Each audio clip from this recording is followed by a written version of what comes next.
estamos no segundo bloco do Educação, falando sobre como preparar crianças e adolescentes para o momento da escolha profissional. Momento esse que não é momento, né? Você falou que momento. Vou pegar essa tua fala ali no início do programa. Por que você fez questão de marcar? Não tem momento. Porque é um processo... Porque, infelizmente, ainda é um momento. As pessoas deixam para fazer isso no segundo, no terceiro ano, quando os jovens já estão super assoberbados com a questão do Enem, que é muito angustiante, e chega alguém e fala, amigão, a hora de escolher o que você vai fazer para o resto da vida. E como você disse, a ideia de vocacional e profissional é por isso. Vocacional é essa ideia do vocário, que eu tenho que descobrir o meu talento e descobrir onde eu vou ganhar muito dinheiro e ter sucesso. O profissional tenta quebrar um pouco isso. Primeiro assim, o que eu quero da vida? É ganhar dinheiro? Ou é fazer o que eu gosto? Porque às vezes você tem que escolher entre isso. Porque pode ser, porque o cara eu posso pode... escolher ganhar menos e fazer uma coisa que me dá mais prazer. Ou o contrário? Ou o será contrário. Que é feliz? Não sei, eu acho que cada um tem que saber o que é feliz. Tem gente que pode abrir mão da qualidade de vida para ganhar muito dinheiro. É uma boa pergunta. A Benita, que me apresentou o seu livro, mostra o seu livro. Tá aqui. Benita, fala para mim, antes de você falar do livro, da gente se aprofundar e ver essa diferença que eu comentei no bloco anterior, o que te encantou, Benita? Porque Benita conta a história, quer dizer, transmite isso para as crianças. O que você sente das suas plateias e por que esse livro te tocou tanto? Porque esse é o tipo de livro que a gente já até conversou algumas vezes, é o livro que cai no livro informativo. Só que ele não tem aquela questão das informações estarem totalmente claras, porque ele utiliza meio que uma fábula para poder construir uma história de conhecimento. Então, conforme a criança vai lendo esse livro aqui, ela vai se apropriando de conceitos e vai descobrindo as próprias dúvidas dela. Então, isso é que eu achei sensacional no livro, porque normalmente, quando a gente pensa assim no livro informativo, tem uma parte que vai meio para a ficção, etc, etc, e depois uma parte que vai explicar, né, como é que é o vocacional, não sei o quê, né, chatinho, né? Chatinho, né, os conceitos, chatinho. Isso é chatérrimo, principalmente no século XXI, correto? Já era chato pra gente antes, agora então é insuportável. Por quê? Porque a gente quer vivenciar as coisas e nada melhor do que a narrativa para fazer isso. Então, conforme você vai lendo, você vai entendendo sem que alguém tenha que ficar te explicando coisas, sabe? Tipo, né, você conversa com a criança que ela, já entendi, não precisa dizer, tá aqui, eu já li. Ou seja, eu já li, entendi, já fiz a minha reflexão e a partir daí vai vir algum tipo de conhecimento dessa literatura. Então, eu gostei muito por causa disso. Eu gosto muito desse tipo de livro, assim, já desde a época da Fundação Nacional do Livro Infantil e Juvenil, quando foi a primeira vez que eu tive contato com essas categorias todas de livros, eu já ficava, assim, muito fascinada com o que é o informativo. E eu acho que no século XXI, cada vez mais a informação, que é uma coisa, na verdade, difícil de ser passada para as pessoas, se a gente utiliza a ficção, se a gente utiliza a narrativa, isso facilita o entendimento, até porque o nível de entendimento é variado. Você vai entender de uma maneira, né, porque você é um adulto, e uma criança de 8 anos vai entender de uma maneira, uma criança de 10 de outra maneira. Isso é literatura. A literatura não serve para nada, por isso serve para tudo, obviamente. Então, fala, Eliseu, eu fiquei lendo o teu livro e eu falava assim, o Castor está procurando lá a coruja. E eu falava, não, mas não é a coruja que ele tem que procurar, não procure a coruja. Eu queria que você explicasse um pouco essa diferença da coruja, contasse a história rapidamente do Castor e a diferença da coruja para o tigre. Tá. O principal é assim, o Castor não quer construir represa, que é o que todo mundo espera do Castor. Então já começa com essa ideia da expectativa. Todo mundo espera algo dos seus filhos, né? A gente, quando tem o filho chuta na barriga, o pai fala, vai ser jogador de futebol. Não existe escolha sem influência familiar. Então, eu começo por aí. O Castor é um símbolo disso, né? E ele fala, não quero, mas se eu não vou fazer isso, o que eu faço? Eu acho que esse é um dilema muito próprio de todos os jovens. Se eu não vou seguir a ordem familiar, o que eu posso fazer? E aí ele vai conversando com os animais, então ele pega ali o elefante. O elefante, ele queria ser bailarino. Né? Só que é gordo. E aí alguém fala, não, mas quem é gordo não pode dançar. Os preconceitos, os valores. E aí o elefante está lá quebrando pedra. Depois ele conversa com o lobo. E aí o lobo queria ser babysitter. Não, mas quem que vai confiar a criança num babysitter? O lobo. E aí o lobo vira o quê? Lobo mau. Um cão de guarda. Ele vira um guarda. O né? macaco quer ser filósofo. O macaco quer ser filósofo. Mas quem que vai confiar, como você disse, né? Quem que vai confiar num macaco filósofo? Vai achar que é piada. Exatamente. Porque é isso, a gente acaba sendo empurrado. E aí até um pouco eu era bom em matemática, física e química. Quando eu escolhi ser psicólogo, eu falei, mas não tem nada a ver com você. Eu falei, não, mas eu gosto de gente. Mais do que isso. Porque nós somos muito mais do que as nossas habilidades. Claro. A orientação vocacional ainda era aquela coisinha do teste vocacional, que ia descobrir o que eu faço bem, o que eu faço com qualidade. O que eu acho que eu trago de inovador é o que me faz feliz. O Mark Albiel é um pesquisador de Harvard que foi perguntar o que faz as pessoas terem sucesso. Ele pegou ali um grupo de jovens já fazendo Harvard, então uma senhora, universidade, e na pesquisa ele pegou ali... De 100 jovens, 10% conseguiram ficar milionários. Desses, somente 1% estavam nos 80% que escolheram fazer aquilo que dá dinheiro. O resto dos milionários são aqueles que ousaram, que tiveram a coragem de fazer aquilo que eles gostam. Porque quando você faz o que você gosta, você chega em casa e você continua pensando. Você vê um programa de TV e fala, pô, isso aqui dá uma boa ideia. Claro. Como eu nunca pensei em escrever um livro para criança. Todos os meus livros são para psicólogos, livros técnicos. E eu primeiro comecei a fazer uma peça de teatro, que era a Escolha de Priscila, para jovens. Aquilo era um sucesso, era um musical. O Emer, que trabalha comigo, dirigia a peça. Eu vi o sucesso que aquilo foi. E eu falei, eu acho que eu posso começar a atingir um público mais jovem. E começar a falar isso, eu acho que a escolha tem que vir mais cedo. E hoje eu tenho ido nas escolas com 6ª série. E eles leem o livro e falam quais são as suas habilidades, o que eles gostam. Eles estão muito mais livres do que o cara do ensino médio, que está muito mais preocupado em ter que ganhar dinheiro para falar daquilo. E olha como seria bacana se a escola conseguisse puxar da 6ª série até o ensino médio essa coisa sobre a pesquisa das profissões, mercado de trabalho, entrevista de emprego e até a parte mais filosófica, quem eu sou, o que eu gosto, o que mais feliz. Que isso vem primeiro, né? Quem eu sou... para poder saber o que me faz feliz.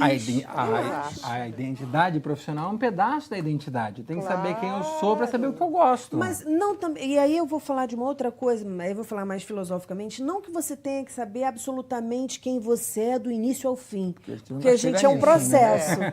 Mas que saiba alguma coisa sobre você, né? Coisas mais substanciais a seu respeito. A orientação profissional é parte do autoconhecimento. Eu tenho que saber quem eu sou, o que me motiva, para descobrir, então, onde eu vou gostar de estudar e me dedicar àquilo. Muitos jovens, eles não gostam do ensino médio e na universidade se descobrem Bom, eu descobri que filosofia eu amo, ou psicologia. Eu me encontrei na psicanálise. Falei, nossa, esse cara aqui sabe o que está falando. É uma sensação diferente com o saber, né?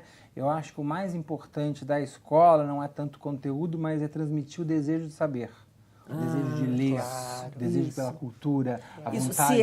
Se essa fosse a preocupação, as crianças iam gostar muito mais de escola. Muito mais da escola. A escola ela deve ser um espaço de prazer.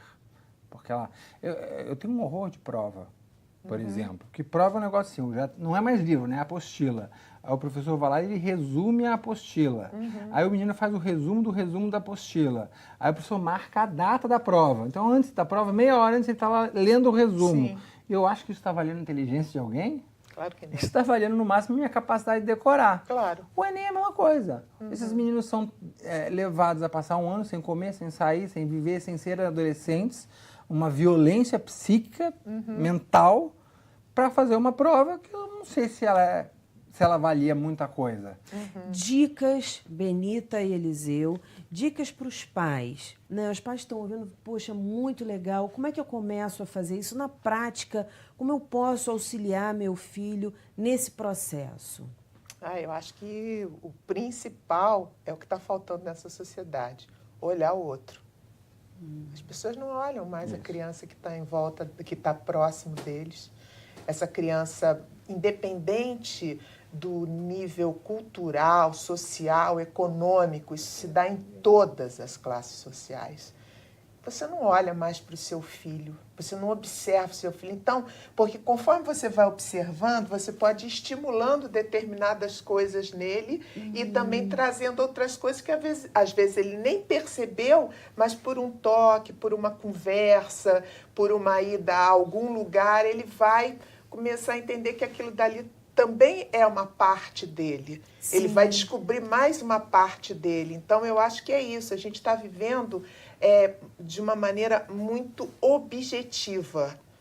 O tempo todo a gente está objetivo. É bem, é mal. É uma sociedade maniqueísta, perversa, horrível. E isso só pode trazer o quê? Crianças horríveis, maniqueístas, perversas, homofóbicas, entendeu? É isso.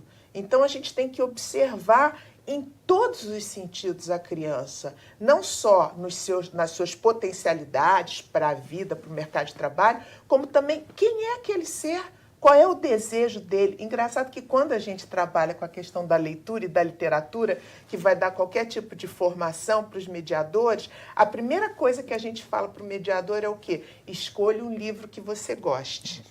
É isso. Busque o seu prazer da leitura.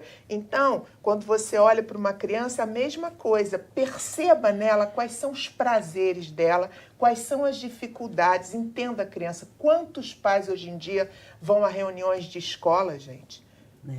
E eu diria mais, né, Benita, eu acho que a gente não está olhando para o outro de uma forma geral, de um modo geral, escutando o outro de uma forma geral. A gente não dialoga, isso que a gente está fazendo aqui num programa de televisão, a gente está conversando, a gente está trocando ideias.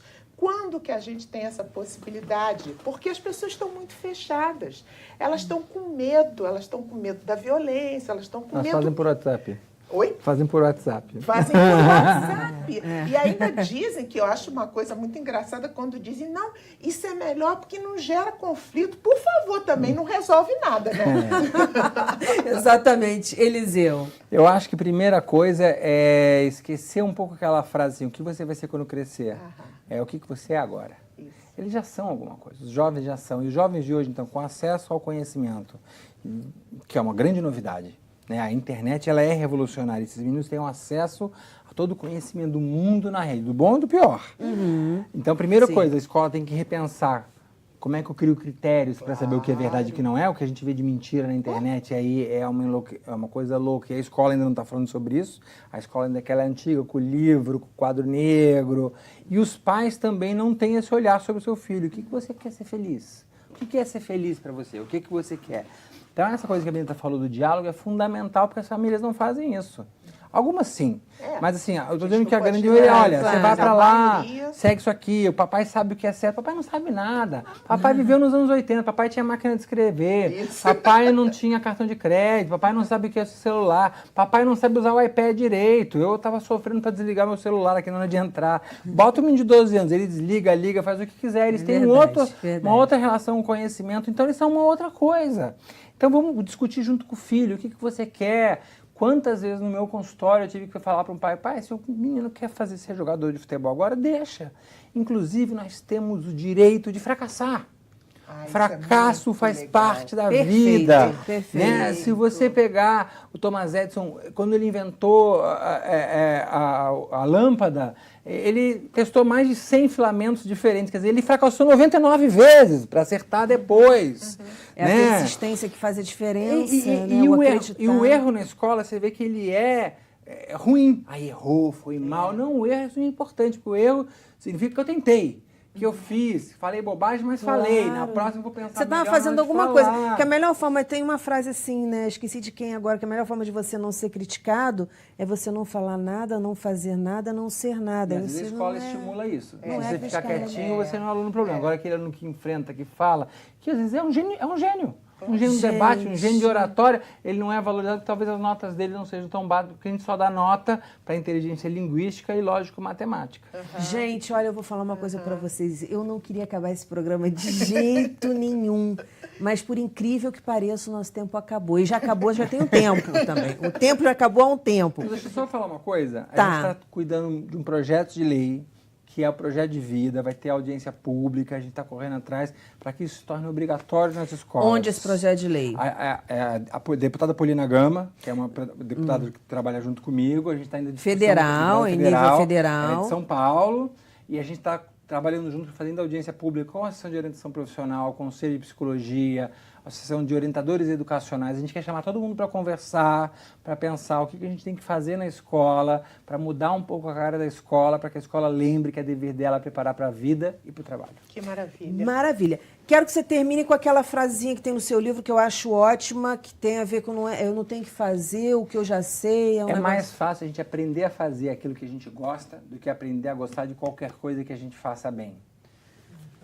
Não tem mais nada a dizer nesse programa. Benita, muito obrigada. Obrigada, Eliseu. Parabéns pelo trabalho de vocês. Sucesso. O nosso programa fica por aqui e na segunda-feira que vem nós temos encontro marcado às 9 horas da noite. Educação, se você não se envolver, não rola. Dias felizes, paz do eu e até lá.